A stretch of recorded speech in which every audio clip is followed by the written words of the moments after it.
আজি আমালোকৰ বাবে এটা গুৰুত্বপূৰ্ণ দিন। অসমৰ ভিতৰত নিৰ্বাচনী বতৰ। 12 মাহৰ পিছত অসমত বিধানসভা নিৰ্বাচন অনুষ্ঠিত হ'ব আৰু সেই নিৰ্বাচনলৈকে সকলোৱে বাট চাই আছে। কিয়নো আজি অসমৰ ৰাইজ শংকিত। অসমৰ ৰাইজে আজি বুজি পাইছে যে কংগ্ৰেছে কিয় লোকতন্ত্ৰ ৰক্ষা কৰা, সংবিধান ৰক্ষা কৰা আজি এই অনুষ্ঠান পাতিছে। যিহেতু ৰাইজে নিজে বুজি পাইছে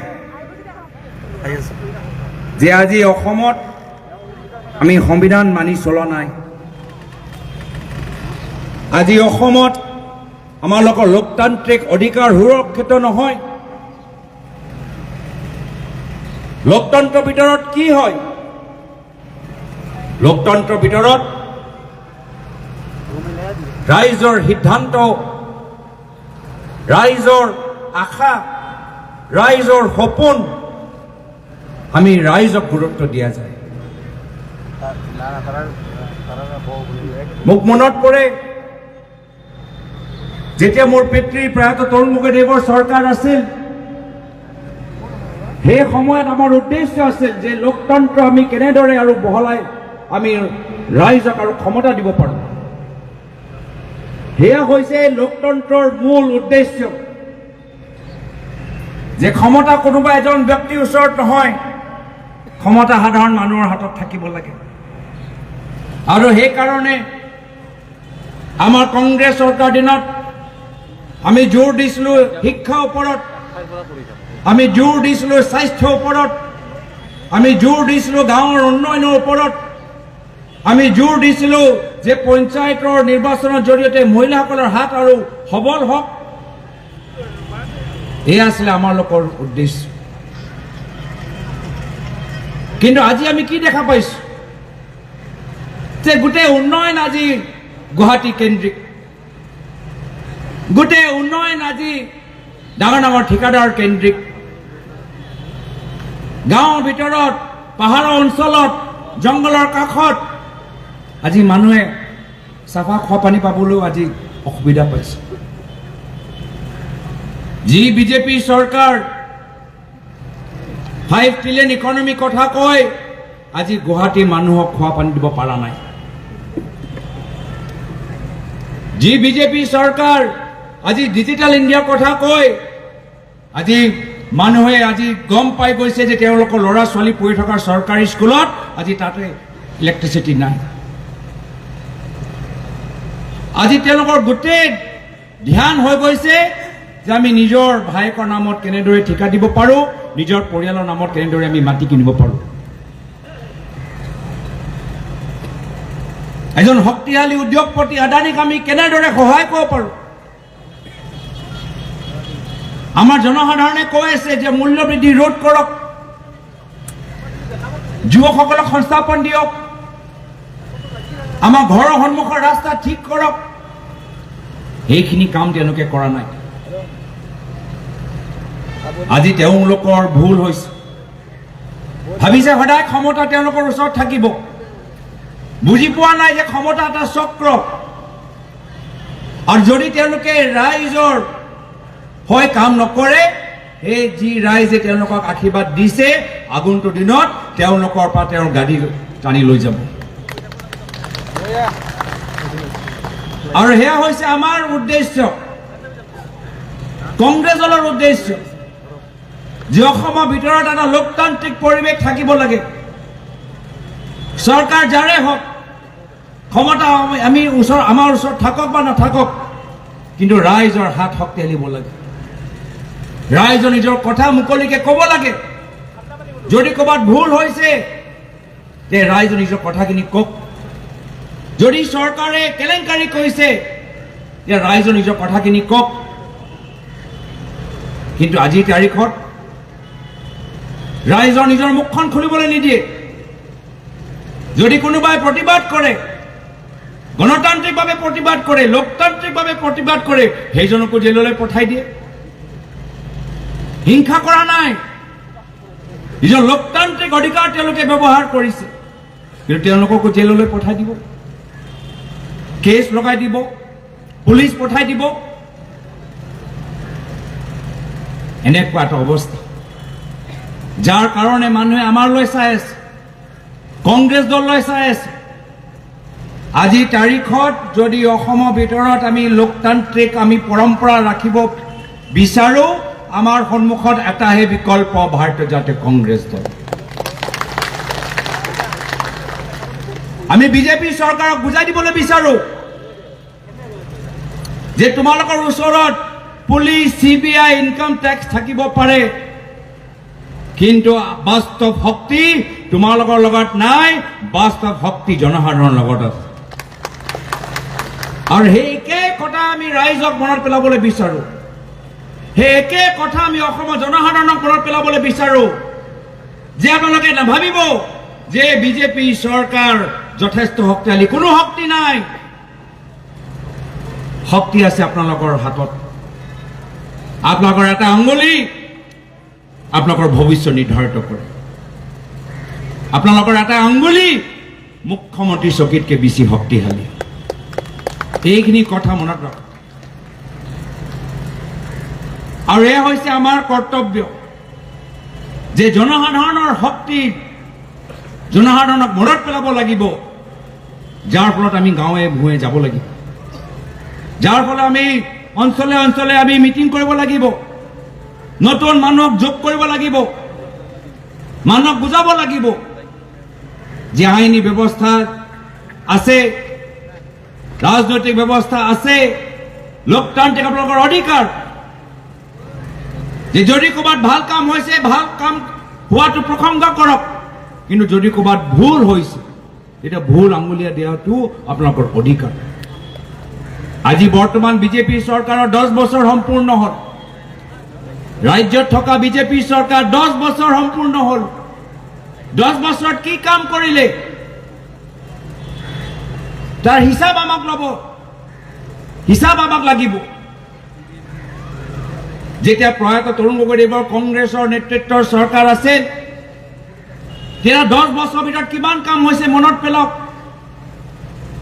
অসমত শান্তি পৰিস্থিতি ঘূৰি আহিলে, সন্ধিয়া ভাগত মানুহবোৰ ওলাই যাবলৈ সুবিধা পালে, চৰকাৰী কৰ্মচাৰীসকলে দৰমহা পালে, শিক্ষকসকলৰ অৱস্থা ভাললৈ গ'ল, গুৱাহাটী কিমান সলনি হ'ল। এয়া আছিলে কংগ্ৰেছ চৰকাৰৰ 10 বছৰৰ হিচাপ। তেওঁলোকে কি কৰিছে? আজি পঞ্চায়ত নিৰ্বাচন পাতিবলৈ তেওঁলোকৰ সুবিধা পোৱা নাই, মানুহক দৰমহা দিবলৈ সুবিধা পোৱা নাই, ঠিকাদাৰৰ অৱস্থা নাই, গাঁৱৰ ৰাস্তা ওপৰত ডাম্পাৰ চলাই আজি গাঁৱৰ ৰাস্তাও আজি অৱস্থা নাই। এয়া হৈছে তেওঁলোকৰ হিচাপ। হিচাপ দিবলৈ বিচৰা নাই, সেইকাৰণে মানুহৰ মাজত এতিয়া বিভ্ৰান্তি সৃষ্টি কৰিবলৈ চেষ্টা কৰিছে। অপপ্ৰচাৰ, মিছা কথা, ভয় আৰু ভাবুকি, এয়া হ'ল বিজেপি দলৰ অস্ত্ৰ। ভয়, ভাবুকি, অপপ্ৰচাৰ। আপোনালোকে ভাবি চাওক, কোনো শক্তিশালী মানুহ, কোনো স্বাভিমানৰ মানুহ, স্বাভিমান থকা মানুহ ভয়, ভাবুকি আৰু অপপ্ৰচাৰৰ ওপৰত নিৰ্ভৰ নহয়। এজন দুৰ্বল ব্যক্তিহে ভয়, ভাবুকি আৰু অপপ্ৰচাৰৰ ওপৰত নিৰ্ভৰ। যদি সাহস আছে এতিয়া সত্যৰ কথা কওক, আৰু যদি দুৰ্বল হওক এতিয়া ভয়, ভাবুকি, অপপ্ৰচাৰ চলাই থাকক। 10 বছৰ হৈ গ'ল এইখন চৰকাৰ, 10 বছৰত কেন্দ্ৰতো তেওঁলোকৰ চৰকাৰ, কামৰ একো পৰিণাম দেখাব পৰা নাই। এতিয়া ভয়, ভাবুকি, অপপ্ৰচাৰ তেওঁলোকৰ বাবে তেওঁলোকৰ লাখুটি হৈ গৈছে। লাখুটিৰ দৰে ভয় আৰু অপপ্ৰচাৰক ব্যৱহাৰ কৰিছে। কিন্তু আমি মহাত্মা গান্ধীৰ আদৰ্শৰে সেই মহাত্মা গান্ধীৰ সেই লাঠি লৈ আমি আগবাঢ়ি যামগৈ। আমি সেই মহাত্মা গান্ধীৰ লাঠি লৈ আমাৰ অসমৰ জনসাধাৰণৰ সাংবিধানিক অধিকাৰ ওপৰত আমি পহৰা দিম। আমাৰ সংবিধানত কি লিখা আছে যে আমি সকলোৱে হলো সমান নাগৰিক। আমাৰ মাজত কোনো প্ৰথম শ্ৰেণীৰ নাগৰিক নাই, দ্বিতীয় শ্ৰেণীৰ নাগৰিক নাই। আইনৰ সন্মুখত আমাৰ লোকৰ সমান অধিকাৰ। সেই পৰম্পৰা, সেই আদৰ্শ, এয়া হৈছে ভাৰতৰ সংস্কৃতিৰ মূল শক্তি। এয়া হৈছে আমাৰ মূল শক্তি। ইমান বছৰৰ পৰা, প্ৰায় আজিৰ পৰা ৫,০০০ বছৰ আগলৈকে যদি যাওক, ভাৰত সদায় এটা ধনী শক্তিশালী দেশ কিয় আছিল? যিহেতু ভাৰতীয় পৰম্পৰাত আমাৰ মিলনৰ কথা লিখা আছে, সম্প্ৰীতিৰ কথা আমাৰ পৰম্পৰাত লিখা আছে। যেতিয়ালৈকে ভাৰতৰ ভিতৰত মিলন আৰু সম্প্ৰীতিৰ পৰম্পৰা আমি ধৰি ৰাখিব পাৰিম, ভাৰত সদায় শক্তিশালী হৈ থাকিব। যিদিনা আমি মিলনৰ সম্প্ৰীতি, আমি এই সম্পদটো আমি যিদিনা আমি হেৰাই পেলাওঁ, ভাৰত দুৰ্বল হৈ যাব। সেইকাৰণে যিসকলৰ নেশ্যনেল ছিকিউৰিটিৰ কথা কয়, ৰাষ্ট্ৰীয় সুৰক্ষাৰ কথা কয়, তেওঁলোকক প্ৰশ্ন কৰক যে মণিপুৰত তেওঁলোকে ৰাষ্ট্ৰক কেনেকৈ সুৰক্ষিত ৰাখিলে।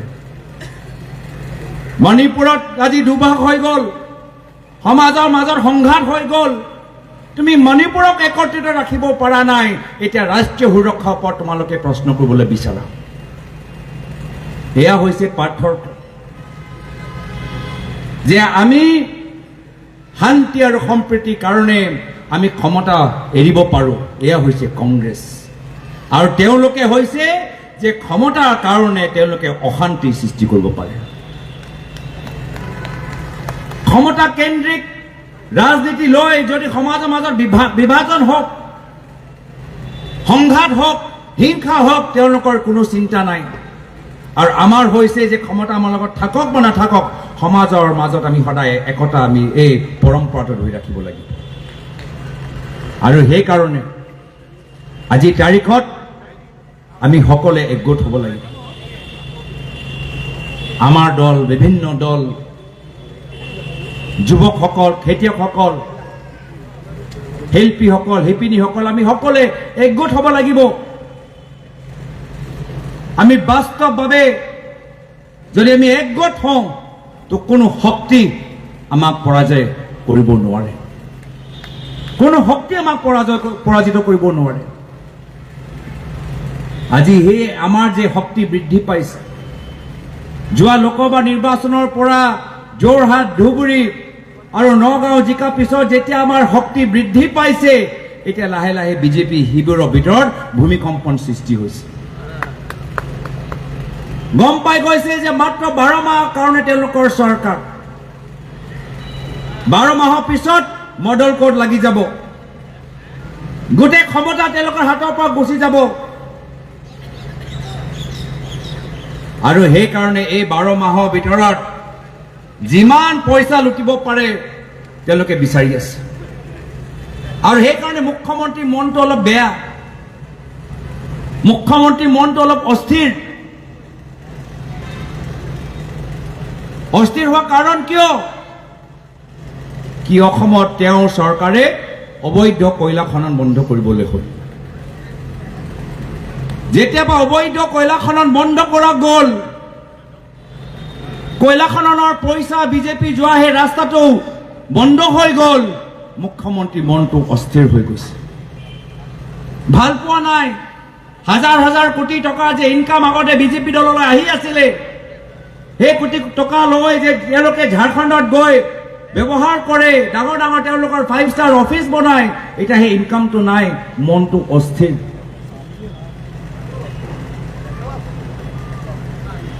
লগে লগে ইহঁতৰ নিজৰ দলৰ ভিতৰতো কিছু সাংগঠনিক শীতল যুদ্ধ চলি আছে।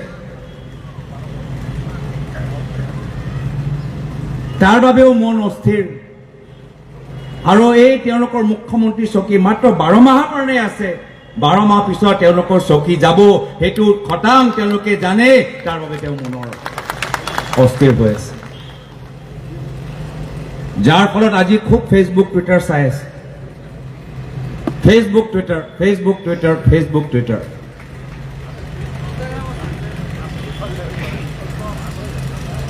ভাল ফেচবুক টুইটাৰ কৰিছে ভাল মই ভাল পাইছোঁ বিদেশ নীতিৰ ওপৰত নিজৰ জ্ঞান বৃদ্ধি কৰিছে মই ভাল পাইছোঁ সাংসদজনৰ নীতি নিয়ম কি আধা জানিলেও তেওঁলোকে চেষ্টা কৰিছে জানিবলৈ মই ভাল পাইছোঁ কিন্তু এতিয়া গোটেই বিজেপি ইক'চিষ্টেম এতিয়া মোক টাৰ্গেট কৰিবলৈ বিচাৰিছে মই খুব বিনম্ৰভাৱে মই তেওঁলোকক জনাবলৈ বিচাৰিছোঁ যে যদি গোটেই বিজেপি ইক'চিষ্টেম এক গোট হ'লে মোক যদি টাৰ্গেট কৰি মোক ভাবে যে মই দল সলাই ল'ম মই বহি যাম মই পিছুৱাই যাম মই তেওঁলোকক ক'বলৈ বিচাৰোঁ মই প্ৰয়াত তৰুণ গগৈদেৱৰ সন্তান মই আগবাঢ়ি যামগৈ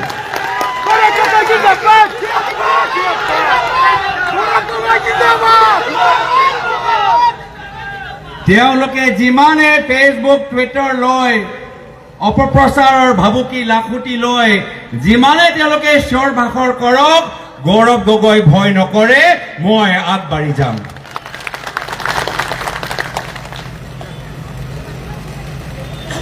আৰু সেইকাৰণে মই দলৰ সতীৰ্থসকলক ক'বলৈ বিচাৰোঁ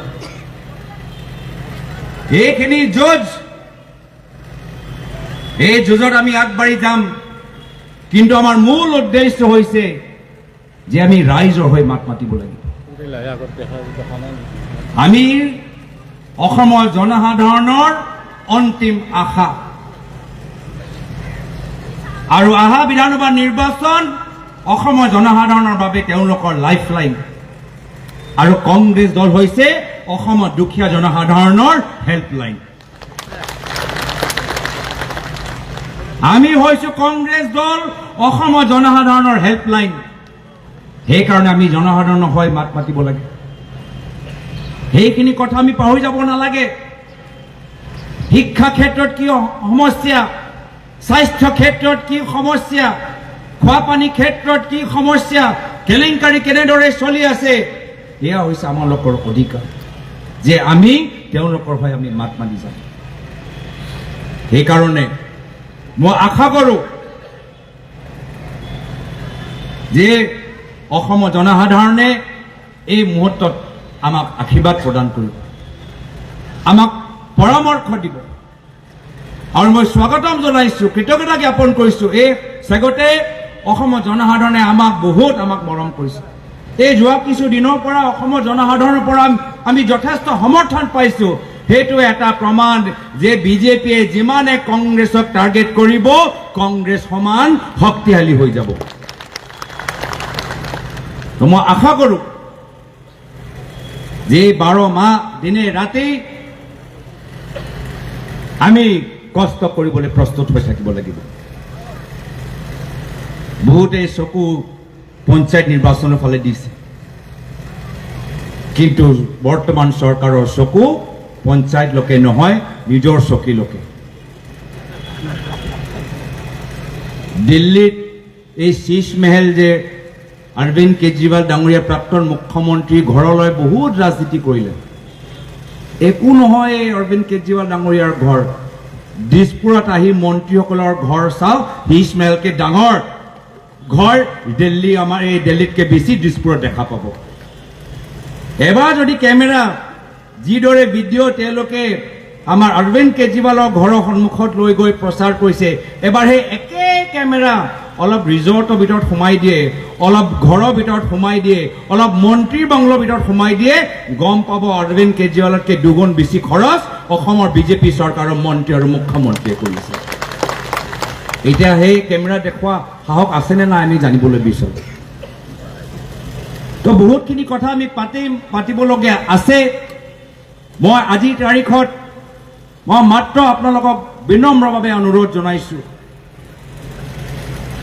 যে যিদৰে বৰ্তমান চৰকাৰৰ চকু অহা বিধানসভা নিৰ্বাচনলৈকে আজি তেওঁলোকে কেন্দ্ৰিক কৰি তেওঁলোকে কামখিনি কৰিছে আমি একে মনোভাৱ লৈ আমি কাম কৰিব লাগিব